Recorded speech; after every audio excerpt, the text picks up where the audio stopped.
পয়গম্বর আবু বকরকে ডাক দেয়া বলে, আবু বকর, আমি নবীকে বেঈমান কাফের বেঈমানেরা মারার জন্য ষড়যন্ত্র করতেছে। ও আবু বকর, অতি শীঘ্রই মনে হয় আল্লাহ তাআলা অর্ডার করবেন আমাকে মক্কা থেকে মদিনায় হিজরত করার জন্য। ও আবু বকর, আমি যখন মদিনায় হিজরত করে যাইব আপনি আমার সফর সঙ্গী হবেন। আবু বকর, আপনি আমার সফর সঙ্গী হবেন, তবে সময় কখন আমি জানি না। আল্লাহ তাআলা যখন নির্দেশ করবে তখন আমি আপনার কাছে চলে যাব।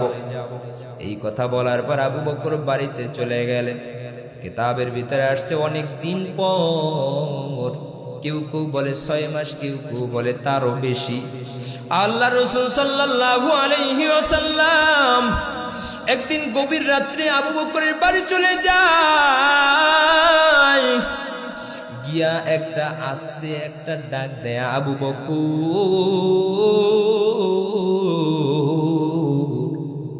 আল্লাহর রসুলের আওয়াজ শুনিয়া আবু বকর লাব্বাইক ইয়া রাসূলুল্লাহ বলে ঘরের সামনে বাহির হয়ে যায়। বলেন সুবহানাল্লাহ।